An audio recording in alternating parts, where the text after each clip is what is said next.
This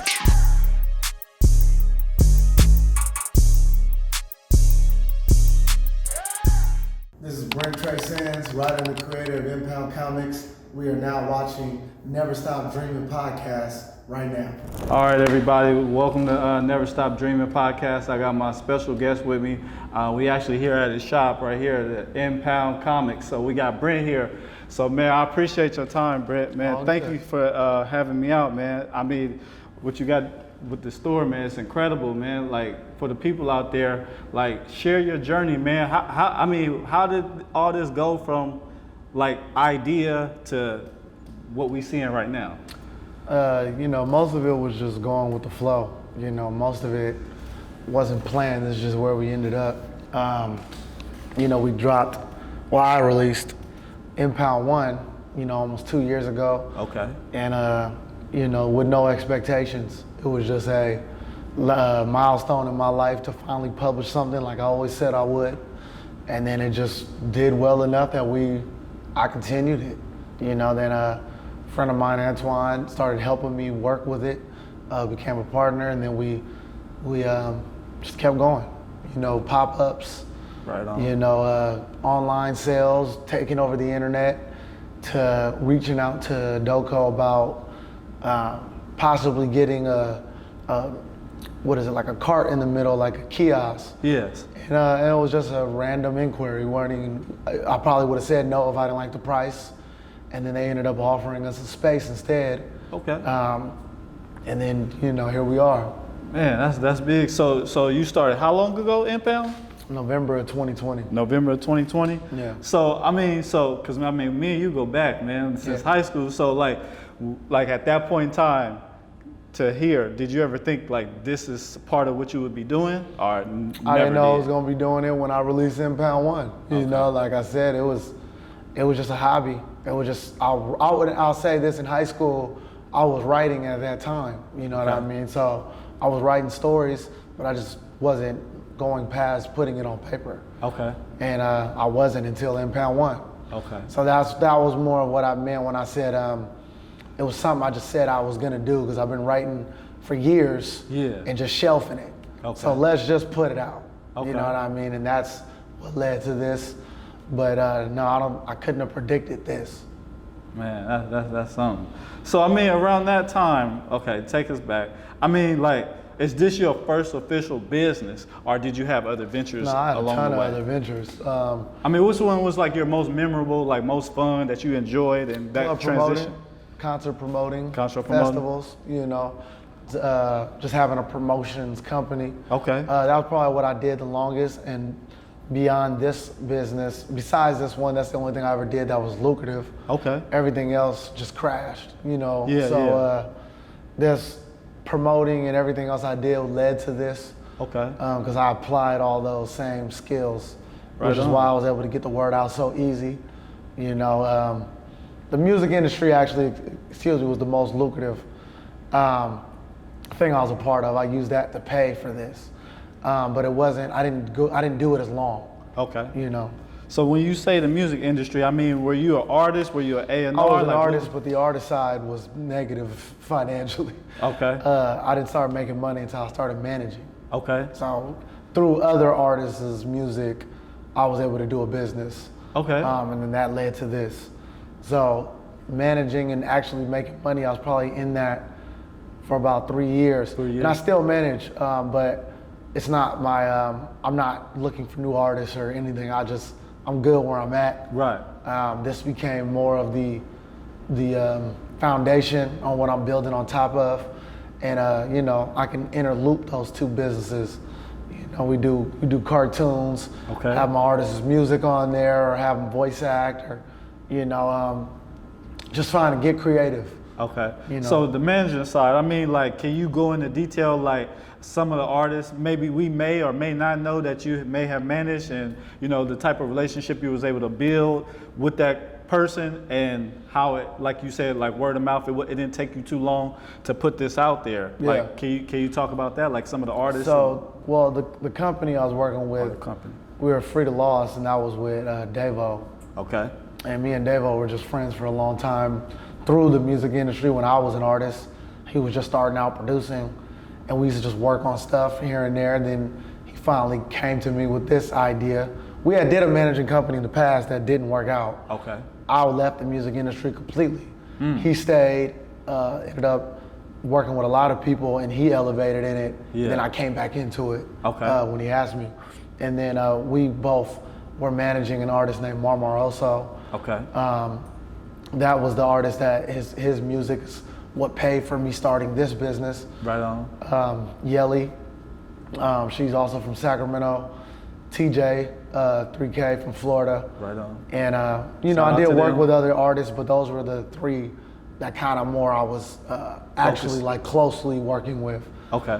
And then that being in the pandemic, Marmar and me were living in LA, and then I already had this idea, and then I told him I was gonna put out a book. Yeah. And it was more just because we just had a lot of time. We couldn't do music videos like that. We couldn't really do anything Right. other than go to our studio, and we would do that, but then we just had more time. Yeah. And then I put it out. Everybody, they all came to my pop up and get a clue. Okay. And then it just became a business, over time. Short amount of time though, but the success in the music industry led to me being able to sustain this business because it was expensive to start. Right. Definitely. Before we started actually making money. Right on. So I mean, okay. So Impound, like, give us how did you come into the name? Like, how did that take Google. place? It didn't mean nothing. I just was going through words, saw it, and then said, I like that name. So that was all that was. I later tied that into the story of the character. Okay. But the name came before the character. The name came before the character. Like I said, I'm a beginner when it comes to comics. Like, I'm only really familiar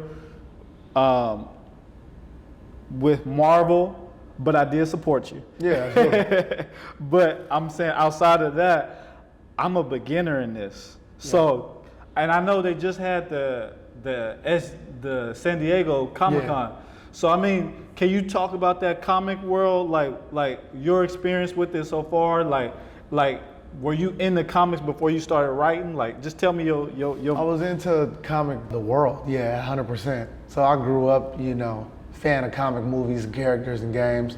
I wasn't that deep into the books, comic books. Okay. If I was to read one, it would have probably been a novel. Okay. So comic books per se, was getting into it when I was getting into it as a writer. Okay. I wasn't writing comic books. Everything I was writing before was either a novel or a movie script.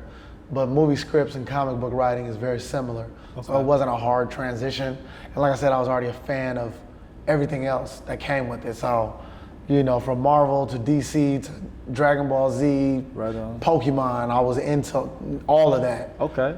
Ninja Turtles was my first thing. And so when I did it, I was just putting all my favorite things together, and that's how I was making my characters.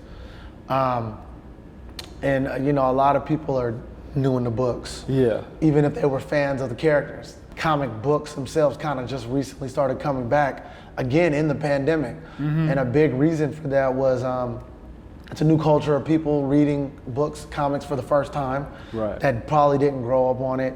And the value of comic books started skyrocketing, which piqued people's interest to get into it.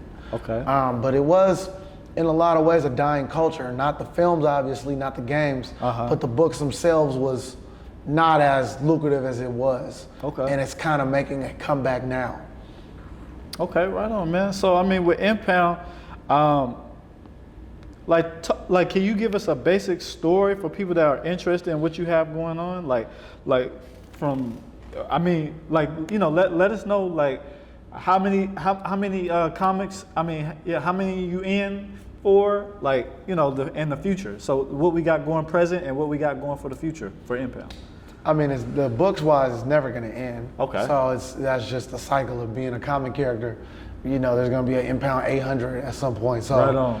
now sagas will end, where it's about, or series, where this villain and this conflict with Impound ends on that. But then there will be another villain, another turmoil, something else will happen. Right. But the book side, we're going to try to be a movie. That's the point of all of this. Is the books is the foundation. We want an animated series. We want a television series that's live action films. Okay. So that's the goal of all of this. We're still in the stages of explaining who these characters are and where they're coming from and where they're going. So that may be far up the road, but we're down for the journey as well. So it'll happen in due time when it's all meant to.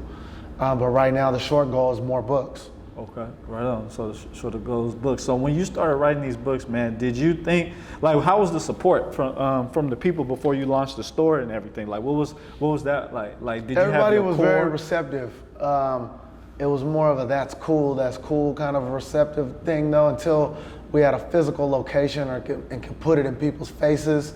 That's when the support of fans started, we had fans, we had an audience already. Our Instagram grew relatively quick, but our sales weren't meeting how they are now. Yeah. And because there was just still a lot of educating, A lot of people in Sacramento didn't know we were here, so a lot still don't. Yeah. But this started making the journey go faster, the physical location. Man, okay, right on. So, man, for the kid out there, because I'll just give a brief synopsis of why I started Never Stop Dreaming. I was with my son, and I wanted to do something that not only inspired him, but also myself. For kids as well, man. For that kid that's out there, man, that was in your shoes, what would you tell them about getting into the comic industry? Like what would be your advice for them? I mean, you gotta build it yourself, There's this false, perception, or I don't even know if perception is the word, but people think you can just write a script and be like, hey, I wrote this, read this, and someone's gonna take it and be like, this is amazing, and make it into a book. That's never gonna happen, and I think most people think that. Mm-hmm. You have to make it happen yourself. You have to get it designed, you have to get it created. Unfortunately, it does cost a good amount of money unless you know how to draw and illustrate, which most people don't. Mm-hmm. Usually it's one or the other. But it's a journey you have to take on your own before anybody else is willing to join you, So that's the biggest advice, is to know that you're gonna have to put in a lot of groundwork, and it's not gonna be you just thought of a character, or you just thought of a script. You have to put this character in your face and their faces, and promoting is more important than the writing, unfortunately. When you promote it, people want to read a good story when they get their hands on it. That's what keeps them coming. Yeah. But you gotta put it in their face. You got the best story in the world. If no one reads it, no one cares. I mean, who should they be talking to? Let's say they wrote something and they just testing the waters. Who are the type of people that they should be around, and how should they find those type of people if they're not already around them?